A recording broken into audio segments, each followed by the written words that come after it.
hemos estado viendo una enseñanza muy importante. ¿Quién sabe qué está diciendo ya? Alguien está hablando por allá con mi voz. ¿Qué fue eso? Mi gemela por allá anda hablando. Bueno, les decía yo que estamos viendo una enseñanza bien bonita del budismo que se conoce como el noble sendero óctuple. Cuando el Buda habló de en qué consistía su visión, en qué consiste, digamos, su mensaje, esta fue la manera en la que él lo presentó, el noble sendero óctuple. ¿En qué consiste practicar el budismo, podríamos decir? Consiste en practicar precisamente estos 8 elementos, estos 8 aspectos de nuestra vida en los cuales vamos poniendo atención, vamos poniendo cuidado, para irlos llevando poco a poco hacia la iluminación, ir llevando nuestra vida en dirección de la iluminación, en dirección del despertar, el despertar de la conciencia, que fue la experiencia de iluminación que alcanzó el Buda. Una experiencia en donde el Buda comprendió la realidad, ¿no? Alcanzó la sabiduría suprema y la compasión infinita. Esa es, podríamos decir, la experiencia de iluminación del Buda. Y cuando el Buda se iluminó, a lo que se dedicó el resto de su vida fue a comunicar su mensaje, a comunicar su visión de cómo nosotros mismos podemos alcanzar esa experiencia, que es la experiencia de la iluminación. Y la manera en la que él nos aconsejó cómo podemos alcanzar la iluminación y nos dijo, practiquen estos 8 puntos, estos 8 elementos, que es lo que se conoce como el camino óctuple. Y ahorita estamos revisando los jueves precisamente estos componentes, los 8 elementos del camino óctuple. Hoy nos toca el quinto elemento que se llama subsistencia correcta o subsistencia perfecta. Perfecta en el sentido de que es completa, que es total, que es lo que corresponde a la visión de la sabiduría que corresponde a la mente iluminada, ¿no? Entonces, el título que le pusimos a la charla fue Integridad al ganarse la vida. ¿Cómo podemos mantener en mente todas las pautas éticas que nos aconseja el Buda en el momento en el que estamos desempeñando una labor, un trabajo, un empleo, ¿no? De eso se trata el tema de hoy. Entonces vamos a ver. Claudio, ¿qué hago? Ajá. Y luego. Gracias. Bueno, pues fíjense, una manera de resumir el camino óctuple, que ahorita no lo voy a nombrar, no lo voy a nombrar con todo detalle, pero lo que sí voy a nombrar es el camino triple. El camino triple es una manera de resumir el camino óctuple, que está basado básicamente en ética, meditación y sabiduría. Podemos decir, ¿en qué consiste el Dharma? La palabra Dharma se refiere a la verdad o se refiere a las enseñanzas del Buda. ¿En qué consiste el Dharma del Buda? Consiste en practicar estos 3 elementos, ética, meditación y sabiduría, ¿sí? En términos del camino óctuple, la sabiduría tiene que ver con 2 elementos del camino óctuple que son visión perfecta y emoción perfecta, que ya las vimos hace unas semanas, justamente hace como 2 meses empezamos y hablamos de visión perfecta. Después, en la siguiente sesión, hablamos de emoción perfecta.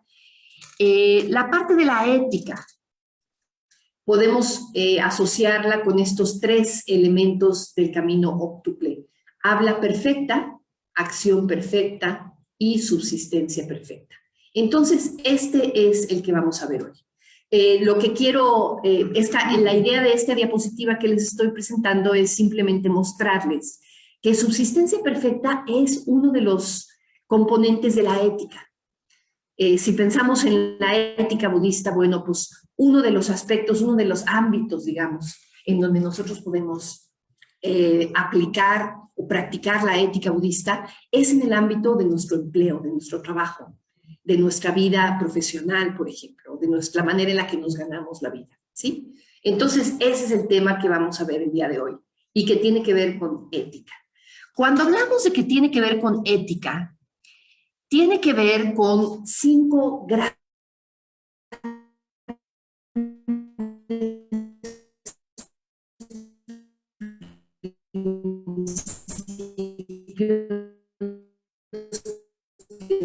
son, digamos, las pautas éticas, o no son más, no son leyes, ¿verdad? Son consejos que nos es cuidar nuestra habla y cuidar nuestra mente para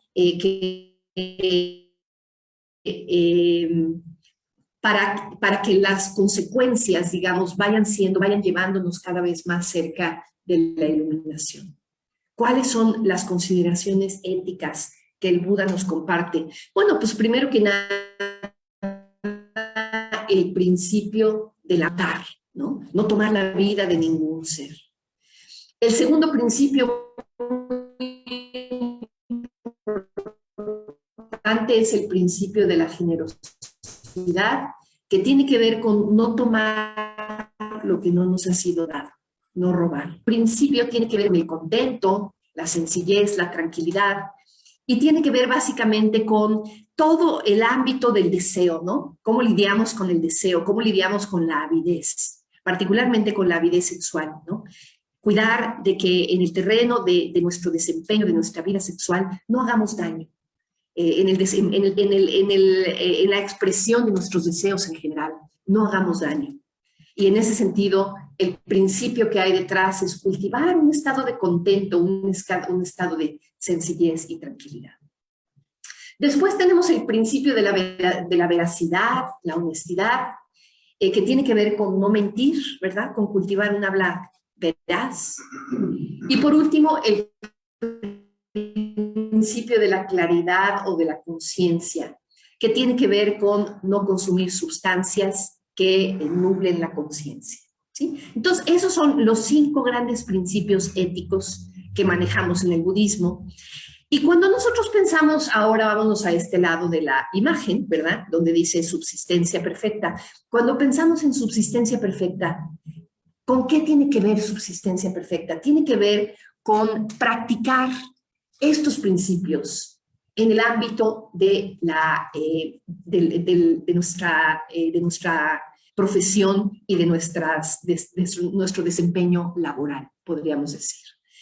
Nuestro maestro Sangharakshita, que tenemos hoy en el altar, porque hoy es el aniversario de su nacimiento,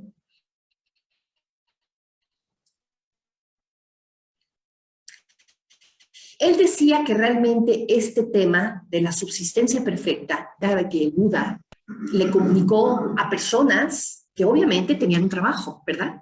El Buda no le comunicó nada más a los monjes, nada más a los renunciantes del bosque que vivían con él ahí con la cabeza rapada, meditando en la selva.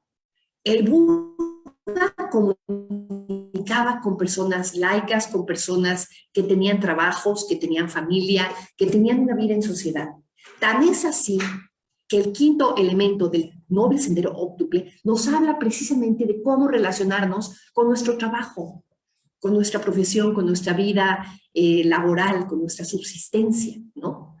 Esa es la clara señal de que el Buda no le hablaba nada más a los monjes, el Buda le hablaba a todo el mundo, hombres, mujeres, jóvenes, viejos, monjes y laicos, y a todo tipo de personas. Y el hecho de que el Buda haya decidido dedicarle uno de los elementos del noble sendero óctuple está dedicado al tema de la subsistencia. El Buda reconoce entonces que es muy importante el tema de la subsistencia, ¿sí? Muy, muy importante.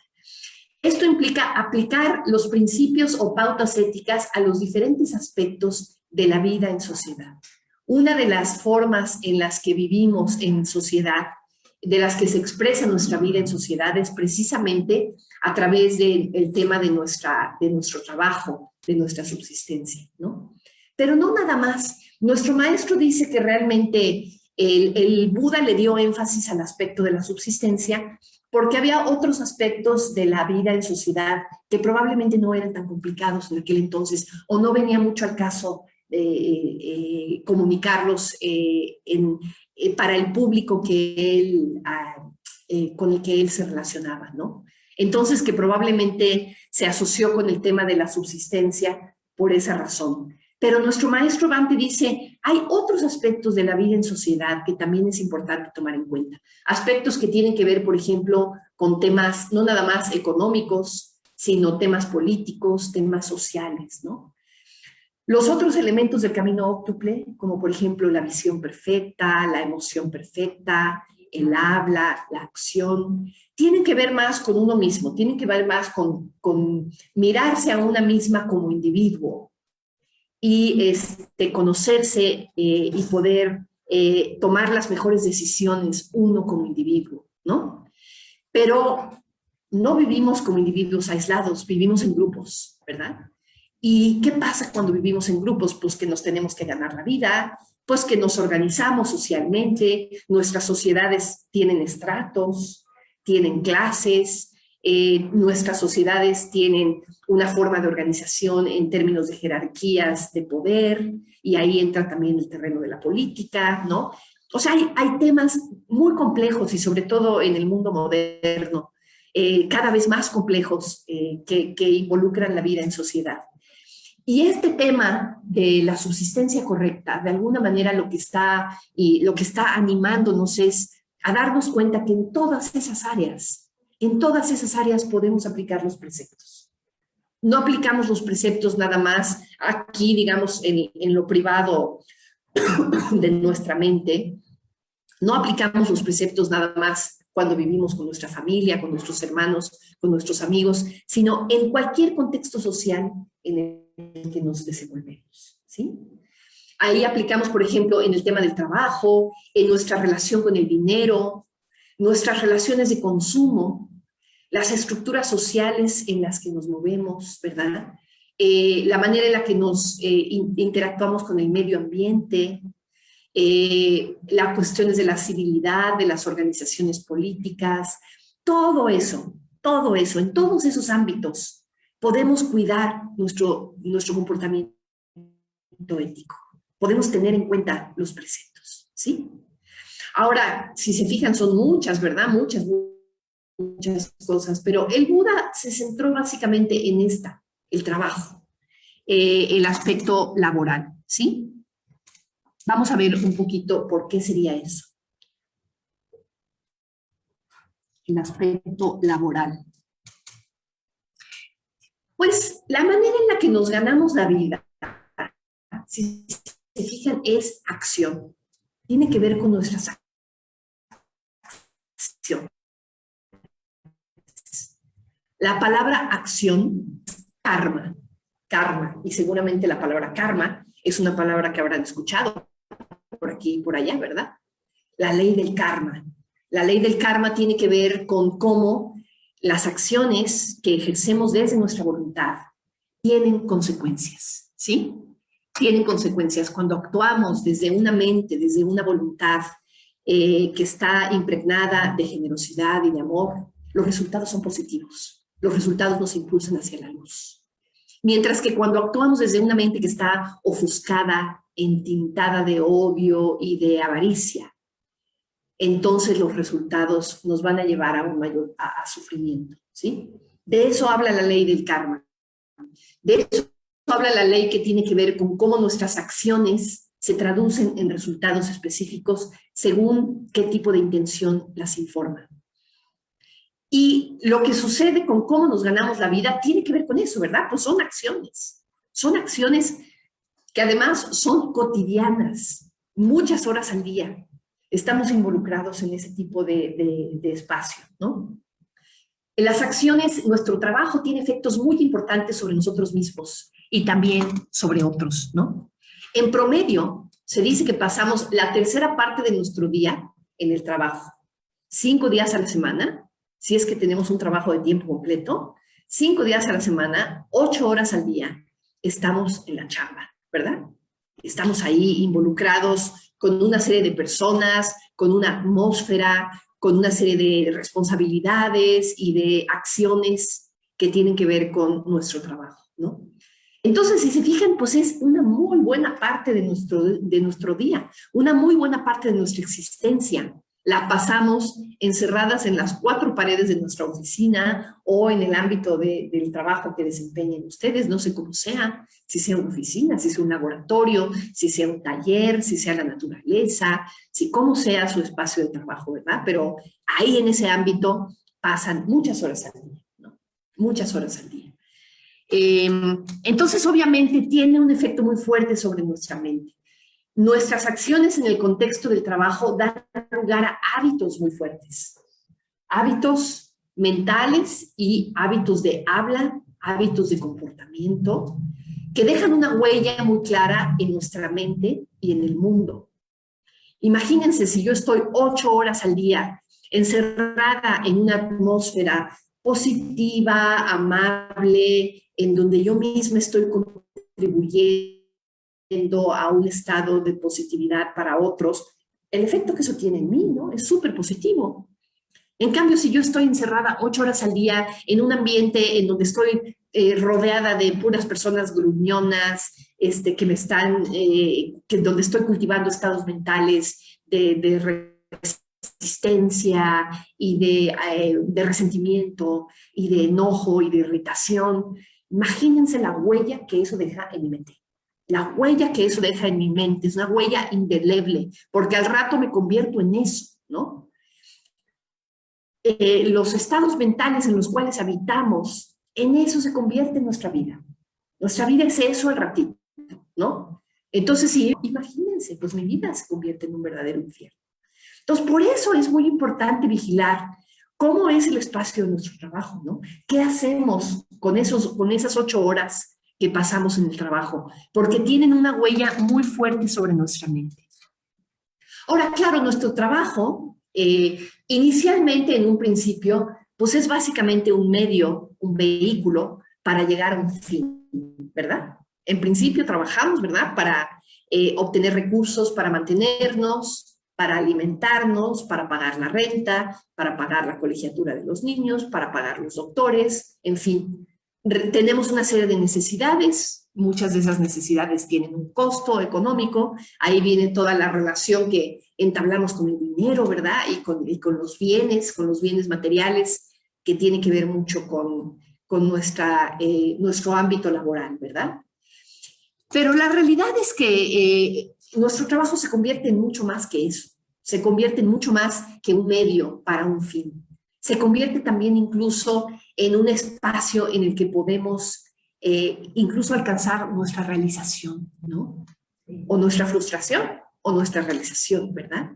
Entonces, nuestro ámbito laboral es un lugar en el que podemos realmente expresar valores, aspiraciones, cosas muy positivas de nuestra vida, del significado de nuestra vida. Puede estar dado también por cómo nos desempeñamos en el ámbito laboral. Entonces es importantísimo, ¿no? Le dedicamos mucho tiempo y energía central en nuestras vidas. Por eso el Buda entonces lo concibe como una de las partes fundamentales de nuestra vida. Por eso el Buda decide dedicarle uno de los 8 temas de los que el Buda habla en el camino óptuple, es este, ¿no? No en balde el Buda le da esa importancia, ¿no? En el camino hacia la transformación no podemos obviarlo, ¿no? Si nosotros queremos emprender el camino a la transformación que el Buda nos propone, no podemos dejar de lado el trabajo y no podemos dejar de, sí, voy a practicar la meditación y voy a practicar esto y voy a hacer aquello, pero mira, ni pelo lo que pasa con mi trabajo. No, no podemos hacer eso, porque el trabajo es muy importante, ¿no? El trabajo es un área muy importante de nuestra vida. Puede ser una fuente de satisfacción, una fuente de felicidad, y también puede ser una fuente de frustración. Entonces, también es un área de la vida en la que requerimos poner mucha atención para asegurarnos de que al menos en esa área estamos bien colocados, ¿verdad? tenemos ahí una fuente de positividad y no lo contrario, ¿no? Me gusta mucho estas frases de Mafalda. ¿Se acuerdan ustedes de Mafalda? A muchos de ustedes, tal vez a los que son más jóvenes, ya no les tocó Mafalda, ¿no? Sí te tocó Mafalda, Sam, ¿a poco? Porque es como de nuestra generación, ¿no, Joaquín? ¿Verdad? Pues Mafalda es este personaje maravilloso, esta chiquita argentina, que dice, trabajar para ganarse la vida está bien, pero ¿por qué esa vida que uno tiene que ganar, que uno se gana trabajando, tiene que desperdiciarla trabajando para ganarse la vida? Me encanta porque a veces así pasa, ¿verdad? Se convierte como en un círculo vicioso. A ver, ¿trabajamos para ganarnos la vida? ¿Trabajamos para vivir o vivimos para trabajar? ¿Qué fue primero, no? ¿Qué fue primero? Ya parece que de pronto el trabajo como que toma, ¿verdad? Toma por asalto nuestra vida y se convierte en lo más prevalente y como que la vida pasara a segundo término, ¿no? No, y hay que acordarnos que finalmente ese desbalance puede ser motivo de mucha infelicidad, ¿no? Entonces hay que asegurarnos de que nuestro trabajo sea satisfactorio, que sea un medio para un fin y que a la vez sea un fin en sí mismo en la medida que nos permita realizarnos, en lo que nos permita darle significado a nuestros días y a nuestras horas, ¿sí? Entonces, si tenemos un trabajo que no nos gusta, bueno, no sé si alguno de ustedes tenga un trabajo que no le gusta, ¿alguno de ustedes tiene un trabajo que no le gusta? Uy, miren qué bien, qué bueno que tengamos aquí puras personas que les gusta su trabajo, ¿no? Porque cuando estás en un trabajo que no te gusta, híjole, puede ser un verdadero infierno, ¿verdad? Puede ser un verdadero infierno. Acumulamos frustración, enojo, impotencia, y puede haber una de las razones por las que no nos guste nuestro trabajo es, por ejemplo, cuando experimentamos injusticias o faltas de respeto o abuso o situaciones incómodas. ¿Cuántas veces nos sucede, por ejemplo, que tenemos un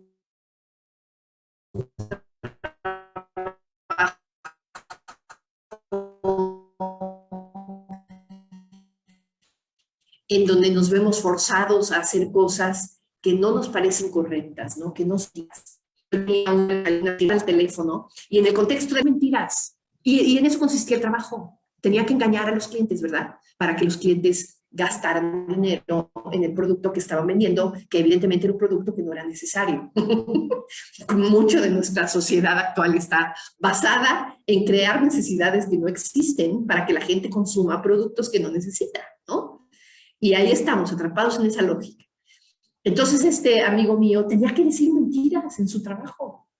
Activamente tenía que decir mentiras. Y entonces llegó un momento y se empezó a dar cuenta que no quería hacer eso, que no quería hacer eso y tarde o temprano dejó. Sí, cuando una persona toma un camino de crecimiento, de transformación espiritual en el contexto del budismo, muchas veces la vida se empieza a transformar y se transforma tanto que la gente empieza a decidir enfocar su vida laboral por otro lado, si es que el ámbito en el que se está desempeñando no le favorece en ese proceso de crecimiento, ¿no?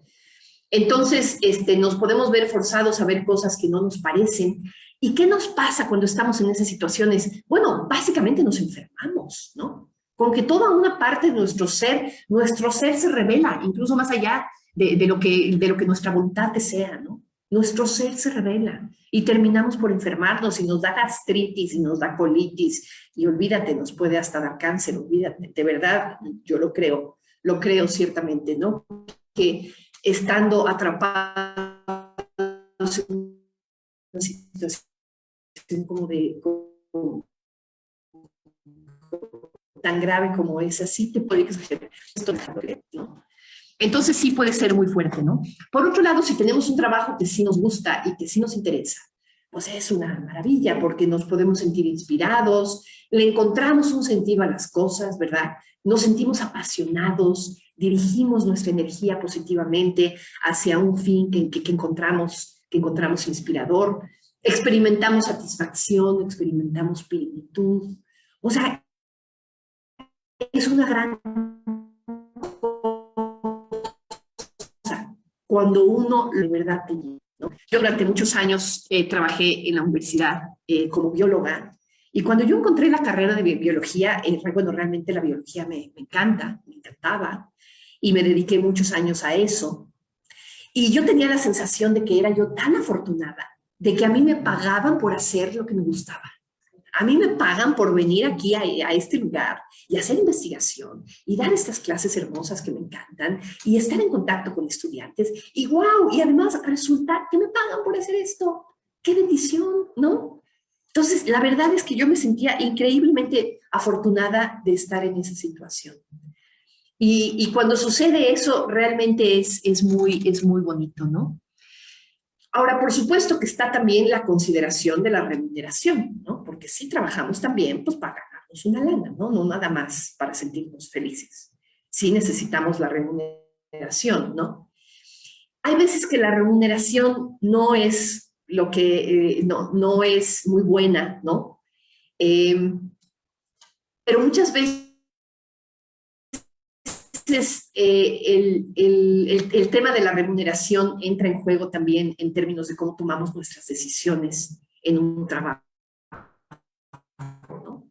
Muchas veces porque no vemos otras opciones, o porque necesitamos el dinero, o porque estamos ahí atrapados en una situación en donde no... Muchas veces lo hacemos porque queremos ganar más, porque tenemos un cierto nivel así como de avidez o de avaricia. Queremos ganar más de lo que realmente necesitamos, porque evidentemente necesitamos ganar un dinerillo, ¿verdad? Necesitamos pagar el súper, necesitamos pagar la renta. Pero muchas veces tenemos una avidez más allá de lo que realmente nos hace falta, estrictamente hablando. Queremos acumular, queremos ahorrar, tenemos todo este asunto del temor al futuro, que bueno, a veces es bastante real, ¿verdad? Y queremos a veces ganar más de lo que realmente necesitamos. Y eso muchas veces nos hace entrar en una especie de carrera sin fin para obtener recursos que en el fondo, pues cuántas veces pasa, ¿verdad? Que una persona trabaja y trabaja y trabaja toda su vida hasta que cumple 60 años, se jubila y a los 61 años se muere de un infarto porque está agotado, ¿no? Y todo eso que ahorró y toda esa jubilación hermosa que se veía en el horizonte, así como una gran promesa, se quedó como una promesa sin cumplir, ¿no? Entonces, pues realmente no tenemos la vida comprada, ¿verdad? No sabemos qué va a pasar. Y hay veces que es mejor también, quizá no ganar tanto, pero ser más felices, ¿verdad? Ser más felices en el momento presente. Ahora, ¿cómo cultivar subsistencia correcta? ¿Qué podemos hacer para llevar la práctica de la ética al terreno de nuestro trabajo? Primero que nada, yo creo que es importante tomar conciencia de cómo nuestro trabajo nos afecta. ¿Cómo afecta mi trabajo mis estados mentales? ¿Cómo afecta mi habla? ¿Cómo afecta mis acciones? ¿Realmente me puedo mantener ética en mi trabajo? ¿Me puedo mantener ecuánime? ¿Me puedo mantener cuidadosa? ¿Me puedo mantener cálida, conectada, amorosa, amigable? ¿Verdad? Entonces, esa es la primera consideración, realmente tomar conciencia de cómo tu trabajo afecta a tus estados mentales. Y ver si hay algo que puedas hacer para que esos aspectos sean más positivos, para que aquello que afecta a tus estados mentales en tu trabajo te afecte positivamente, no te afecte negativamente, ¿no?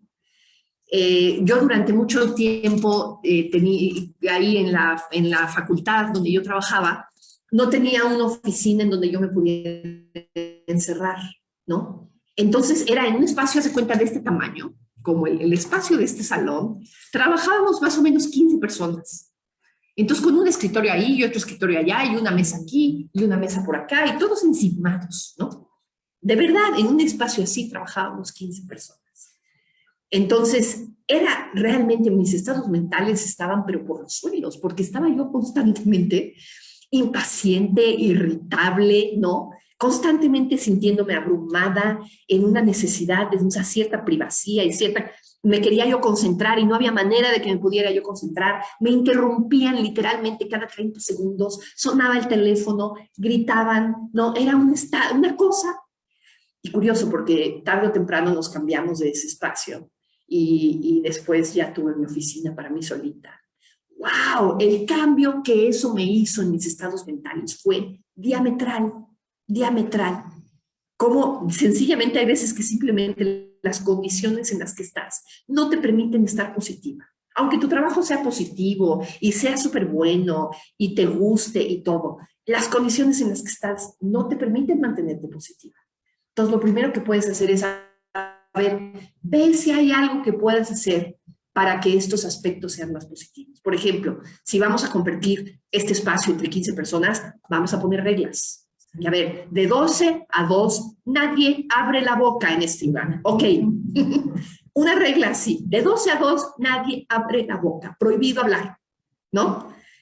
O qué sé yo, nadie habla por teléfono en ciertos horarios, o nadie me dirija la palabra en tales horarios, qué sé yo, ¿verdad? Nadie me hable, por favor, ¿no? ¿Cómo le hacemos para que podamos movernos hacia la positividad? Movernos hacia algo que nos permita mantenernos más sonrientes a lo largo del día, ¿verdad? Mantener en cuenta precisamente los preceptos éticos, ¿no? Preguntarnos, ¿mi trabajo es ético? ¿Mi trabajo me lleva a romper algunos de los preceptos? Justamente estos preceptos, estos principios que acabo de nombrar al principio de la sesión, ¿no? Y aquí puse esta imagen precisamente en recuerdo del compañero que les platicaba yo, ¿no? que tenía que mentir en su trabajo.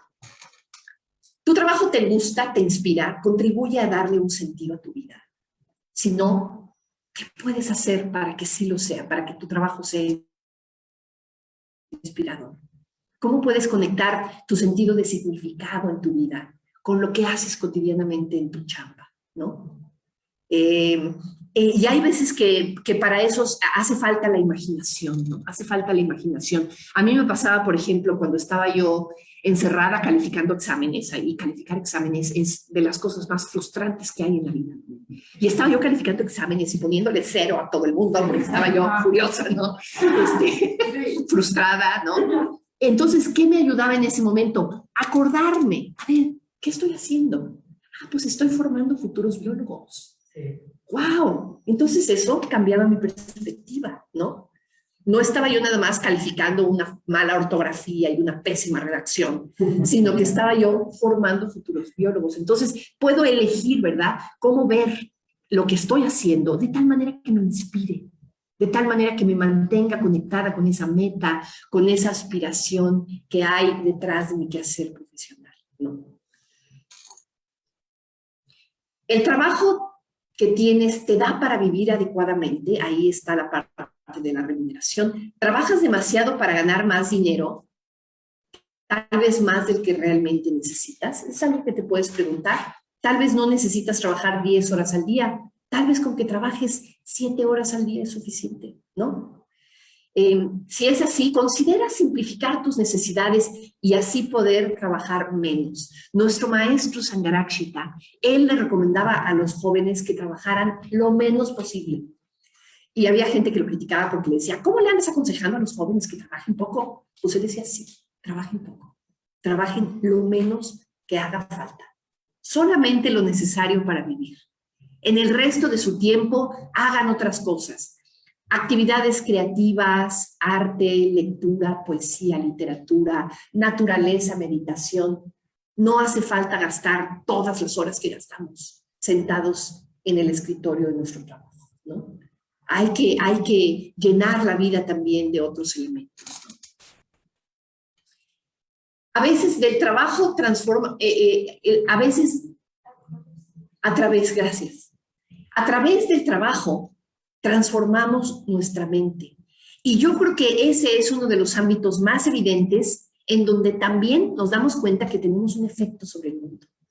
A través de lo que hacemos profesionalmente, afectamos al mundo de manera muy directa, de una manera muy directa. Afectamos al mundo simplemente por existir, que les voy a decir.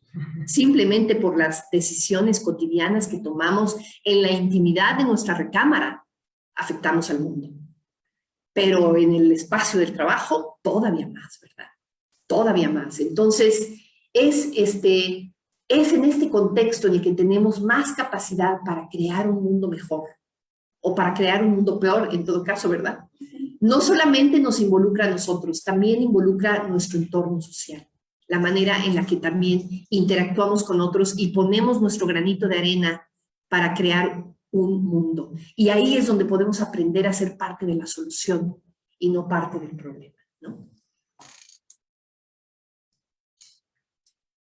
A través de nuestro trabajo podemos enaltecer valores positivos, valores como la amistad, la conexión, la honestidad, la bondad, la compasión, la simplicidad, el contento, la cultura, la generosidad, la claridad.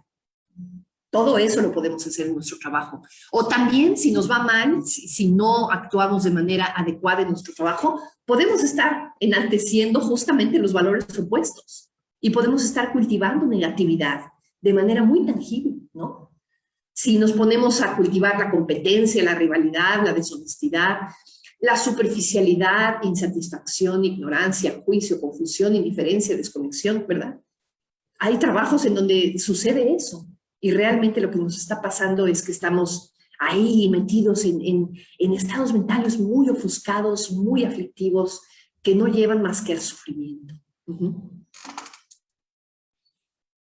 Y bueno, por último, ya para terminar, el Buda sí dijo, sí habló explícitamente de qué trabajos, qué tipo de trabajos realmente no son recomendables desde la perspectiva ética.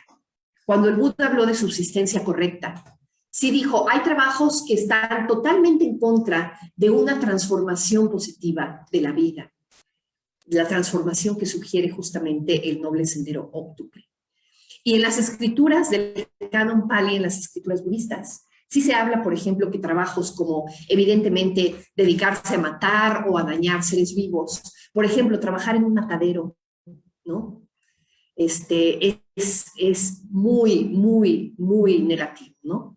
Y tiene efectos, imagínense el efecto que tiene en uno mismo. Estaba yo leyendo en este texto de Bhante que se llama Visión y Transformación, que parece que está documentado que las personas que trabajan en mataderos no aguantan más de 2 años. Generalmente el promedio máximo que una persona aguanta trabajando en un matadero son como 2 años. Imagínense el efecto que tiene para una persona estar cotidianamente matando y matando y matando a otros seres vivos. Imagínense el nivel de violencia interior que eso involucra, aún en las condiciones en las que esas muertes no implicaran un acto directo de violencia, ¿no? Pero estás involucrado en ese tipo de decisión cotidiana, de estarle quitando la vida a otros seres. Imagínate el nivel de desconexión que eso te genera, ¿no? Y el nivel de infelicidad que eso crea, ¿no? Entonces, eso definitivamente el Buda no lo recomendaba, ¿verdad? El Buda tampoco recomendaba trabajos que tuvieran que ver con el tráfico o el negocio con seres humanos. Evidentemente esto incluye la trata de personas, la esclavitud, ¿verdad? ¿No? Pero también el tráfico o negocio con otros seres vivos. Ahí es interesante que el Buda también habló, el tráfico o negocio con otros seres vivos, lucrar con la vida de otros, ¿no? Es interesante pensar, por ejemplo, no sé, en las personas que se dedican a criar perros, por ejemplo, y a vender perros de raza y todo ese tipo de cosas, o gatos o lo que sea. No se considera desde la perspectiva del budismo un trabajo ético, ¿no? Porque los seres vivos no son algo que puedas poseer, no es algo que puedas comprar, no son algo que puedas usar como bienes de consumo, ¿no? La fabricación y el comercio de armas, por supuesto, la fabricación y el comercio de sustancias enervantes, la fabricación y venta, por ejemplo, también de veneno. Todas estas son trabajos que el Buda de entrada dijo, estos sí son trabajos que no son éticos. No va a ser posible que tú entres a una vida de transformación positiva en estos contextos. Sencillamente no se va a poder, ¿no? Y luego, ¿qué otros tipos de trabajos? Obviamente no es en blanco y negro, ¿verdad? No es que podamos pensar, a ver, ¿Mi trabajo es ético, sí o no? Así como en blanco y negro, en términos de, a ver, Joaquín, tú eres editor, entonces palomita. A ver, tú eres maestra, entonces tache. No, no podemos hacer eso, ¿verdad? Tú eres editor, ¿verdad, Joaquín? Comunicólogo, pero te dedicas a la cuestión gráfica, exacto, ¿no? Y fíjate que en el terreno de las personas que se dedican al diseño gráfico, ¿no? Hay muchísimas personas que se dedican al diseño de publicidad, ¿no? Y el diseño de publicidad, uy, está en la rayita, ¿verdad? ¿Es ético o no es ético, verdad? Porque gran parte de la publicidad tiene que ver con el estar animando al consumo de bienes que no son necesarios, ¿verdad? Aunque también hay una gran área de la publicidad que tiene que ver con el anuncio de valores muy positivos, ¿no? Creatividad. Muchísima creatividad, muchísimo conexión con la estética, incluso con el arte, ¿verdad? Entonces sí, es una carrera que tampoco la puedes ver en blanco y negro como que es ética o no es ética, pues dependiendo de qué hagas con ella, ¿verdad? Dependiendo de qué hagas con ella y dependiendo cómo sea tu desempeño laboral y a qué te dediques y cómo, por ejemplo, ser médico, ¿no? Incluso ser médico puede tener ser abogado, exacto, familia, ser abogado, ¿verdad? Los abogados son éticos, pues algunos serán éticos, ¿verdad? Pero supongo que es una profesión, fíjate, las leyes. Es una profesión, qué curioso, ¿verdad? Porque se supone que las leyes están hechas para darnos justicia, ¿no? Justamente para apoyarnos en tener sociedades éticas. Y justamente el ámbito de desarrollo de los abogados es un ámbito que muy frecuentemente raya en unas corrupciones tremendas, ¿verdad? Pero el origen de la profesión tiene que ver con la ética y tiene que ver con la justicia. Entonces, fíjense qué curioso, ¿verdad? Y supongo que como esa profesión, otras también, lo mismo, ¿no? Tienen ese mismo carácter, ¿no? Un médico que, por ejemplo, puede estarse dedicando a trabajar en un país del tercer mundo en esta asociación tan hermosa que se llama Médicos Sin Fronteras, ¿no? Imagínense un médico que se dedica a eso.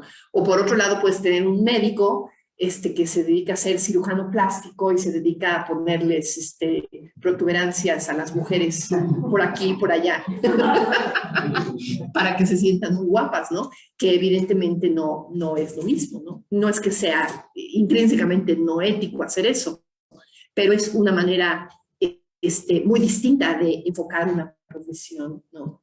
Y que tiene consecuencias éticas también muy diferentes, ¿no? Entonces, bueno, pues estas son algunas de las ideas que les quería comentar. Obviamente me falta hablar de todos los otros temas que tienen que ver con el quinto aspecto del sendero óctuple, que son los aspectos sociales, los aspectos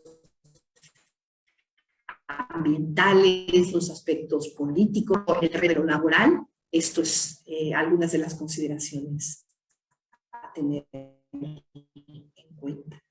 No sé si hay algún... Claudio y luego Sam.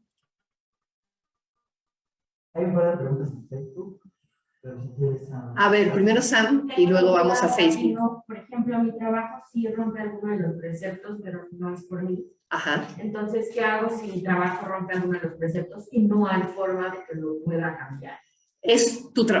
Digamos, la compañía en la que trabajas es la que está rompiendo los preceptos, son tú no los estás rompiendo, y son dices. como por órdenes así, presidenciales, casi, casi. Sí, y la otra es, por ejemplo, quiero saber tu opinión, Sara, Ajá.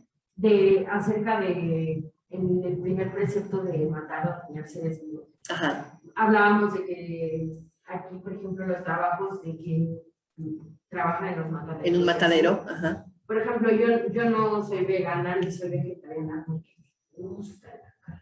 Sí.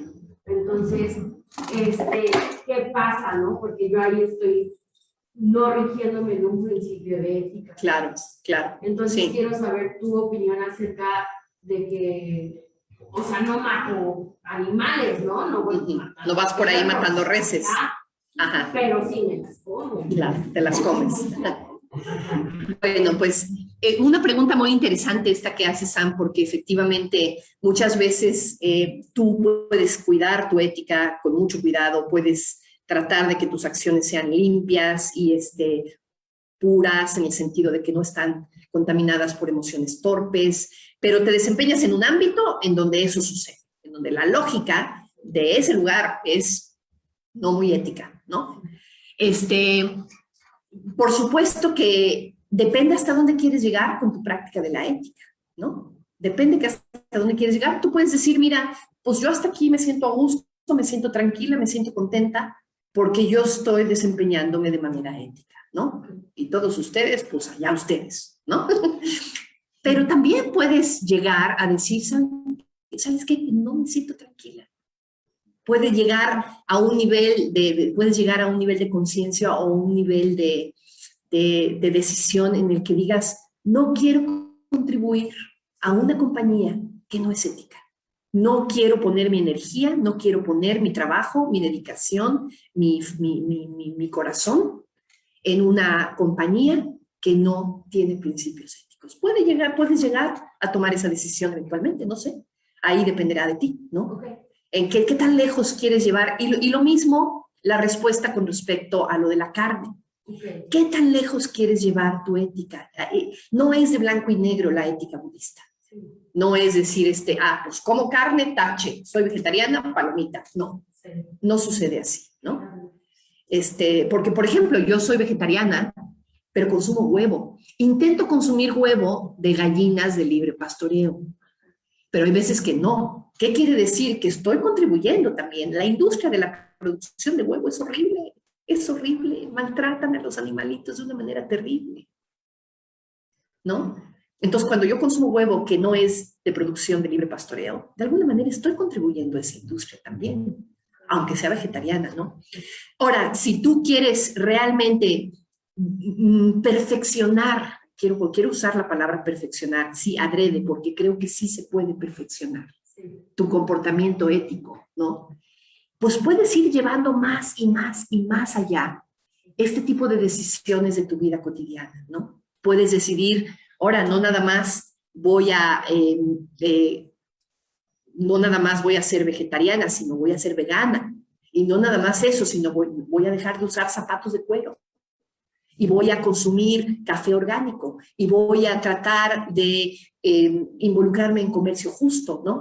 Y las decisiones que puedes ir tomando en el terreno de cómo decides consumir, es todo un gradiente inmenso de tonos de grises, ¿no? No hay negro y blanco, hay muchísimos tonos de grises. Y depende de ti hasta dónde quieres llevar tu práctica de la ética. Puede ser que ahorita digas, ay, mira, no, a mí ahorita no me da la voluntad como para dejar de comer carne porque me gusta mucho la carne. Pero no sé, tal vez en unos años de practicar la metta bhavana, empieces a decir, hoy la verdad es que ya no me siento tan contenta. Te acuerdas, ¿no? Te sirves el bistec y te acuerdas, dices, hoy, ¿no? Y empiezas a tomar una conciencia que te va llevando a otras decisiones, ¿no? Entonces, mantente abierta a que siempre puedes llevar más allá tu ética. Nunca, no hay un límite. Eso es lo que es maravilloso de la ética budista. No hay un límite. La puedes llevar tan lejos como tú quieras. ¿Y hasta dónde estás preparada? Bueno, en la medida en que vas practicando y se empieza a dar la transformación de tu ser, en esa medida te vas moviendo, te vas moviendo. Vamos a ver qué pasa. Gracias. De nada. ¿Da tiempo? ¿Sí? Dos preguntitas. Una preguntita, Claudio, a ver si... Sí, hay aquellos que tienen un trabajo que no es ético, pero no tienen otra opción. Aquellos... Ixchel. ¿Qué hay de aquellos que tienen un trabajo que no es ético, pero que no tienen otra opción? Sí, ahí de alguna manera no están involucrando su voluntad, ¿verdad? Porque la ética tiene que ver con las acciones que vienen desde tu voluntad, ¿no? Ahora, muchas veces estás involucrada, tal vez un poquito en el sentido que iba que tú te estás tratando de comportar lo mejor posible, pero bueno, pues estás en un lugar que no es ético, ¿no? Ciertamente yo sí me puedo imaginar, por ejemplo, que una persona puede terminar trabajando en una fábrica de armas, porque sencillamente no hay otra opción en el lugar en el que vive. Sí me lo puedo imaginar, ¿no? Vives en un pueblo en donde lo único que hay es una fábrica de metralletas y ahí es donde te tocó trabajar, ¿no? Bueno, lo que sí puedes hacer es en ese contexto mantenerte lo más, ¿no? Porque aún en una fábrica de metralletas puedes tener de dos sopas, ¿verdad? O eres corrupta o eres limpia, ¿no? O dices mentiras o dices la verdad. O te robas los lápices o no te robas los lápices. ¿No? O sea, aún en el contexto de un trabajo que por su propia naturaleza no es ético, tú puedes decidir actuar de manera íntegra. Siempre hay espacio para eso. Y la otra preguntita, a ver si es rápida. Era, ¿cómo saber que tu trabajo es ético? ¿Cómo saber que tu trabajo es ético? Bueno, pues tenemos la maravilla, que son los 5 preceptos, ¿no?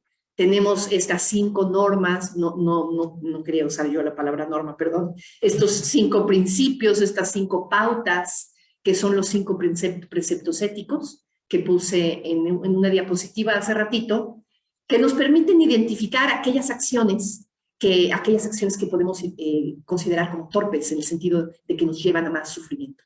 Entonces, simplemente aplica los preceptos al área de tu trabajo. Y debería de ser, bueno, nunca es fácil, ¿verdad? Pero debería de ser relativamente transparente poder evaluar si tu trabajo es ético o no es ético, ¿verdad? Bueno, pues vamos a dejarlo hasta ahí. Les agradezco mucho su presencia el día de hoy. Les